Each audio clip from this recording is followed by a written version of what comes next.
Hello everyone, welcome back in our channel. Today the subject is same, that is transportation engineering, unit 3rd. The name of unit 3rd is bridge engineering, in which we already discussed 3.1. The name of 3.1, that is site selection and investigation.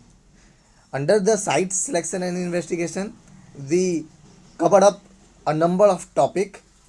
For example, factors affecting selection of site of a bridge, alignment of a bridge, classification of bridge according to the function, according to the materials, according to the span size, according to the alignment, according to the HFL, etc.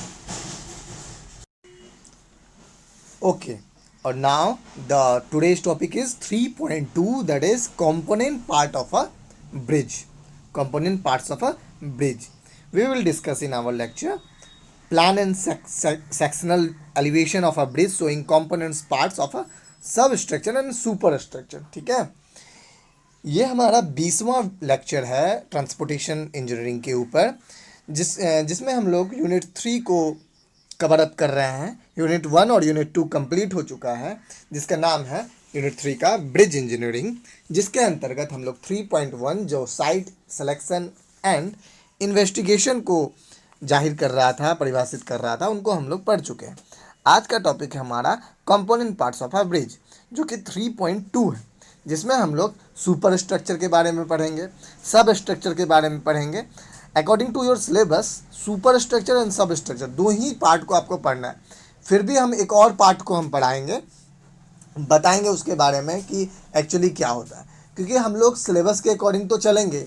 अगर बीच बीच में कोई ऐसा चीज़ आ जाता है, ऐसा topic आ जाता है जो आपके जानकारी में होनी चाहिए, तो वो हम बखूबी बताएंगे. राइट, तो ठीक है, आगे बढ़ते हैं हम लोग. तो पहला टॉपिक है 3.1 component parts of a bridge, जिसमें हम लोग पहले तो जान लेते हैं एक्चुअली में what is a bridge. Bridge क्या होता है, हम पहले भी बताए हुए हैं ब्रिज क्या होता है, फिर भी हम बता दे रहे हैं. A bridge is a structure for carrying road traffic और other moving loads over the deep valley or obstruction such as river, channel, roads or railway. In a prehistoric times, the first bridge were made by spanning the small stream with the help of fallen trees or tongs of a wood. क्या मतलब है कि bridge उस component को, उस structure को हम बोल सकते हैं ब्रिज. ब्रिज नाम को अगर हम डिफाइन करें तो उस स्ट्रक्चर को बोल सकते हैं, जो कि एक रोड ट्रैफिक को या और भी दूसरे मूविंग लोड्स को, ठीक है ना, कहीं पे भी, या तो वो वैली हो, या तो वो रिवर हो, या तो वो चैनल हो कोई सॉरी, या तो वो रेलवे का कोई ये हो, ट्रैक हो, अगर उसको कंटिन्यूटी देना है, ठीक है ना, बीच में ऑब्स्ट्रक्शन हमको नहीं लाना है, ठीक है ना, तो हमें ब्रिज की आवश्यकता पड़ती. राइट, ब्रिज बनाने से बहुत कोई का समय कम हो जाता है. इन द सेंस मतलब जो सफ़र हम 20 घंटे में कर रहे होंगे, वो अब 10 मिनट में कर रहे होंगे, या 2-3 घंटे में कर रहे होंगे, 4-5 घंटे में कर रहे होंगे. क्यों? क्योंकि हम ब्रिज ना होने के कारण हम अपनी गाड़ी को, हम अपने व्हीकल को क्या कर रहे थे, बहुत ज़्यादा टर्न लेते थे कि जहाँ ब्रिज बना हुआ है या जहाँ पर ऐसा कंडीशन है कि हाँ उस कोड में जा सकें, या वहाँ पर कोई पोर्ट्स हो, वहाँ पे जाके फिर हम दूसरे स्थान पर जाते थे. अब अगर ब्रिज बन गया है वहाँ पे, तो आसानी से हम इस पार से उस पार जा सकते हैं. हमारा ट्रांसपोर्टेशन आसान हो जाता है, हमारा टाइम भी बहुत कम लग रहा होता है. तो इस तरह का बहुत सारा चीज़ है जो बेनिफिट की ओर इशारा कर रहा होता है ब्रिज के. ठीक है, दूसरा अगर हम डेफिनेशन का बात करें, there are various components of a bridge such as abutments, piers, wing walls, beams, girder, bearing arc, cables, approaches, etc. Actually क्या है, ब्रिज में ढेर सारा कंपोनेंट होता है, लेकिन आपको पढ़ना है कुछ ही कंपोनेंट्स को. फिर आगे जाके इसी कंपोनेंट्स को डिटेल में पढ़ना है इसी चैप्टर में 3.2 में ही, component parts of a bridge में. हम लोग अभी शॉर्ट शॉर्ट पढ़ेंगे, शॉर्ट समराइज करके पढ़ेंगे, या आप बोल सकते हो इंट्रोडक्शन पार्ट पढ़ेंगे हर एक कंपोनेंट का. फिर आगे हम लोग डिटेल बात करेंगे. राइट, ठीक.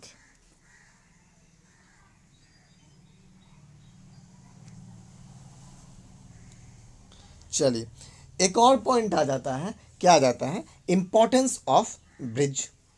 क्या होता है इम्पोर्टेंस, महत्वपूर्ण भूमिका जो निभा रहा है ब्रिज, क्या हो, क्या क्या हम देखेंगे ना। तो देखते हैं, रोड और railway traffic can run uninterrupted in a monsoon.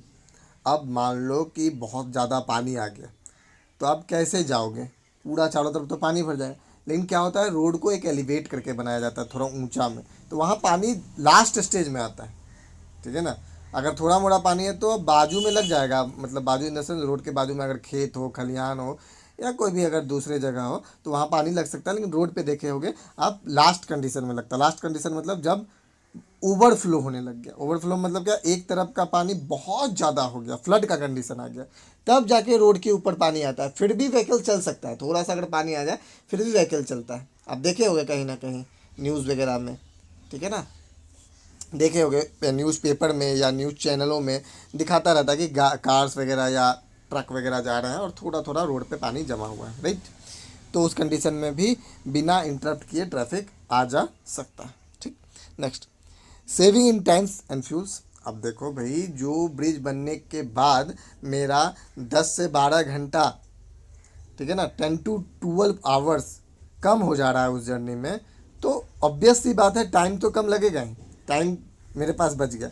मान लो हमें कोई मीटिंग्स में ही जाना है, कोई सेमिनार अटेंड करना है, या बहुत सारा चीज़ होता है ना, बिजनेस टूर पे जा रहे हैं, ठीक है, ठीक है। तो उसमें क्या होता है कि अगर मेरे पास टाइम बहुत ज़्यादा लगने वाला है वहाँ जाने पे, तो एक तो हम थक जाते हैं और हमें बहुत एक दिन पहले निकलना पड़ता है।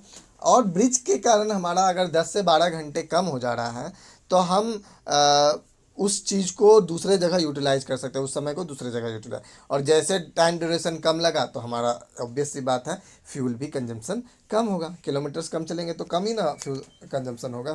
तो ये हो जाता है saving in time and fuel, ठीक है। आगे बढ़ते हैं, it improves the aesthetic of a road. It improves the aesthetic of a road. Distance between two places can be reduced. Agriculture products, industrial products, and raw materials can reach the industry quickly, which helps in the economic development of the area. Construction of a bridge on railway alignment at level crossing reduces the number of accident. सही बात है. Bridges are important from a military point of view, सही बात है। Military point of view से भी क्या होता है, ब्रिज इंपॉर्टेंट होता है। मान लो कहीं जाना है उन्हें, मिलिट्रियंस को जल्दी जाना है, कुछ भी हो गया, अप्रत्याशित घटना घट गई और वहाँ पर उनको बटालियन को जल्दी जाना है। अब पता चला कि पुल वगैरह नहीं है, अब बहुत कठिनाइयों के बाद उधर से कोई मैनेज करेगा गाड़ी, पुल के उस तरफ या नदी के उस तरफ, फिर नदी के इस तरफ दूसरा गाड़ी मैनेज हो रहा है, फिर नदी को पार कर रहे हैं with the help of ropes या कुछ भी दूसरे हथकंडे अपना कर, ठीक है ना। तो इस तरह क्या हो जाता है, बहुत समय किल होता है, बहुत समय बर्बाद होता है, राइट। और भी है, एग्रीकल्चर प्रोडक्ट या इंडस्ट्रीज में जो रॉ मटेरियल्स होते हैं, तो वो इनके सारे क्विक सर्विस होता है। जैसे क्विक सर्विस होने लग जाता है तो उस एरिया का डेवलपमेंट तेज़ी से बढ़ने लग जाता है, ठीक है। और एस्थेटिक ऑफ रोड मतलब रोड की लाइफ वगैरह भी, और एस्थेटिक पॉइंट ऑफ व्यू मतलब परसेप्शन, मतलब देखने में भी अच्छा लग रहा है। अब ऐसा आगे गया गया गया और रोड टूटा हुआ है, रोड टूटा क्यों है, क्योंकि भाई आगे नदी बह रहा है, हम आगे नहीं जा सकते, फिर क्या मतलब रह गया रोड का, है ना। कनेक्टिविटी कम करता है। और railway alignment and level crossing reduces the number of accident. अब देखो जहाँ पर क्रॉसिंग है वहाँ पर मान लो ब्रिज ब्रिज बना दिए, ब्रिज बना दिए तो क्या हो गया, हमारा जो रेलवे ट्रैक है और रोडवेज है, रेलवे ट्रैक और रोडवेज, रेलवे ट्रैक और क्या रोडवेज का अगर दोनों एक जगह कोलाइड करा रहा है तो क्या हो जाएगा, वहाँ पे हो सकता है क्या कि दोनों एक को फिर क्या होता है, रेलवे गेट देखे होंगे कि अगर ट्रेन गुजर रही है तो 10 मिनट पहले या 5 मिनट पहले, जो भी टाइम ड्यूरेशन उनका फिक्स है, उन या सिग्नल के आने के पहले, सिग्नल लगने के पहले क्या होता है वो गिरा देता है। आप लोग दोनों तरफ रोड के साइड वेट करना पड़ता है आपको जब तक रेलवे ये चाह रहा होता है। तो इससे एक्सीडेंट होने का चांस बढ़ता है, क्यों, कभी मान लो कोई चीज़ घट गया कि दूसरी ट्रेन आई, सूचना नहीं मिला या कुछ भी, हम बस और बस अजम्पशन पे चल रहे हैं, तो हो सकता है ना एक्सीडेंट हो सकता है। लेकिन अगर रेलवे ट्रैक नीचे से जा रहा है और रोडवेज ऊपर से जा रहा है, ठीक है ना, तो फिर किसको कोई प्रॉब्लम, ट्रेन कभी आ रहा है कभी जा रहा है, क्या मतलब है, कोई मतलब नहीं है, ठीक है ना, उसको फाटक उटक का ज़रूरत नहीं होगा। तो ये चीज़ें इसको ब्रिज बनाने से ये चीज़ हमें फ़ायदा हो जाता है, राइट। आगे बढ़ते हैं।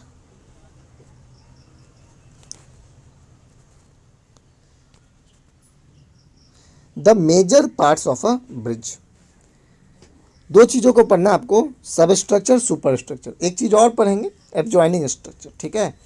ये आपको फिगर में दिया हुआ है, components of a bridge and their function. वहाँ पर आपको दिया हुआ था कि सेक्शनल या प्लान एंड सेक्शनल एलिवेशन, तो यही है। तो ये दो चीज़ पढ़ना है, सुपर स्ट्रक्चर और सब स्ट्रक्चर। और भी तीसरी बात हम लोग पढ़ लेंगे, सिलेबस में नहीं दिया हुआ तो कोई बात नहीं, लेकिन हम लोग पढ़ लेंगे, राइट। तो ये नीचे में जो फिगर दिया हुआ उसको आज समझेंगे हम लोग। आगे का जितना भी टॉपिक आएगा हम लोग धीरे धीरे धीरे एक एक ईच एंड एवरी कंपोनेंट्स या each and every aspects of a transportation engineering का, रेलवे इंजीनियरिंग हम लोग कर रहे होंगे, राइट। तो हम लोग आगे बढ़ते हैं और components of a bridge and their functions को पढ़ेंगे बाद में। पहले हम लोग इस फिगर को थोड़ा सा एलोबरेट करने की कोशिश करते हैं, ध्यान दीजिएगा। यहाँ पर दिया हुआ है फर्स्ट वाले ऑरेंज कलर का में जो है एबटमेंट, देख रहे हो, और विंग वॉल। इन दोनों को हम आगे भी पढ़ रहे होंगे। पहले हम लोग देख लेते हैं कि कहाँ पर क्या है। देखो एबटमेंट ब्लैक कलर का है। अब हम इसका क्रॉस सेक्शन बताने चाहें तो हम लोग सीधे, आप मान लो स्क्रीन के अंदर जा रहे हो गाड़ी लेके, उस तरह का रोड बना हुआ है, ठीक है ना। ये मतलब आपको एक रोड को काट के दिखाया हुआ है, एक ऐसे भी बोल सकते हो। बात मेरा समझ में है। अब दोनों तरफ गर्डर है, सॉरी, दोनों तरफ अपार्टमेंट है, ब्लैक कलर का विंग वॉल भी है, तो उधर मिट्टी हो गया, खेत खलियान जो भी है दोनों तरफ आप देख सकते हो। और ये बीच में स्क्रीन के अंदर अगर जाने की कोशिश करोगे तो वो क्या हो जाएगा, हमारा रोड हो जाएगा, राइट। अगर हम बात करें तो ये वाला कंपोनेंट,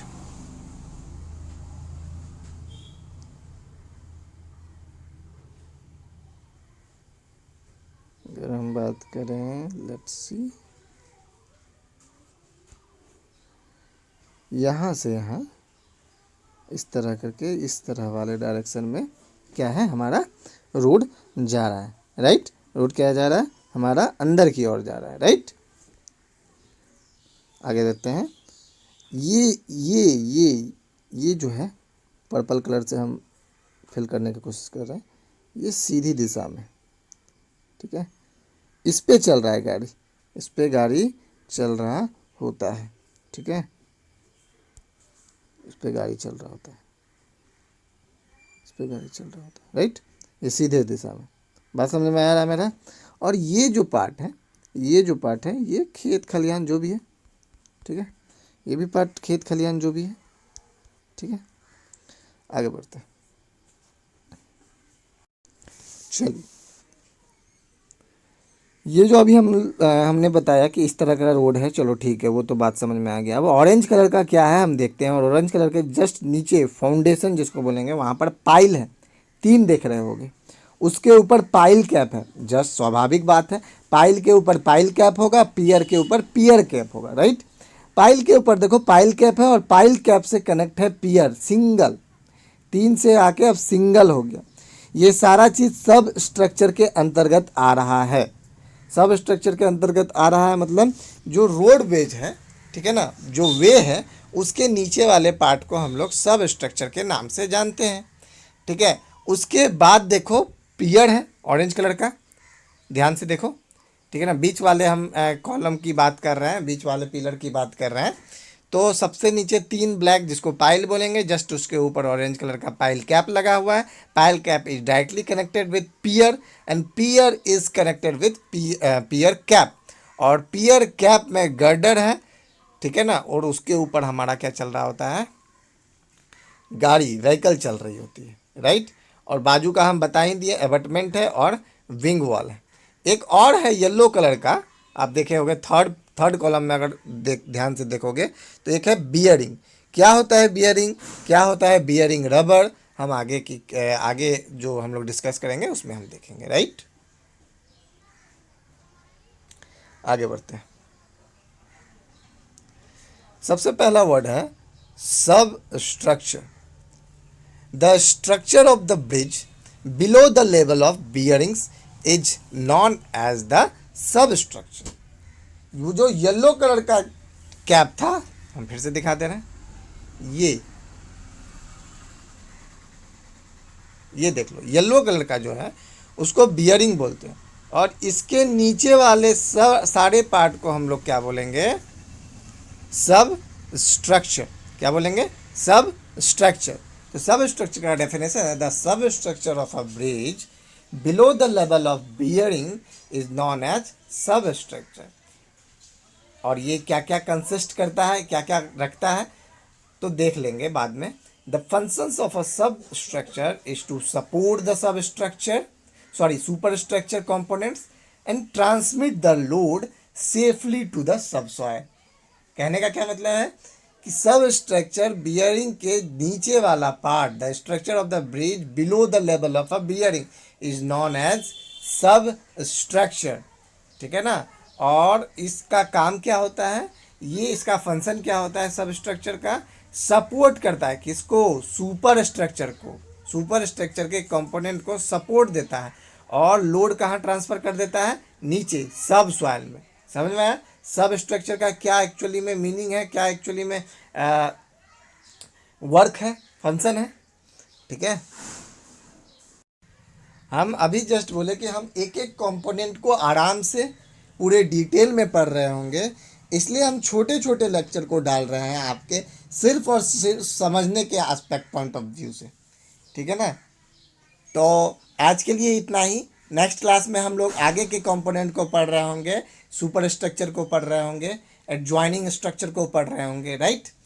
और फिर से एक वही नोटिस है, नोटिस ये है कि कमेंट बॉक्स पे आप अटेंडेंस दीजिए। ठीक है ना। और लाइव चैट दे भी हम अटेंडेंस लेंगे, और जब हम अटेंडेंस लेंगे वो भी कंसिडर किया जाएगा। ठीक है ना। तो वो हम लाइव चैट पे हम बात कर रहे होंगे। लाइव चैट पे आप कोई भी सवाल आप पूछ सकते हैं टॉपिक से रिलेटेड, ट्रांसपोर्टेशन से रिलेटेड। ठीक है। Till that, thank you everyone to watch this. Thank you.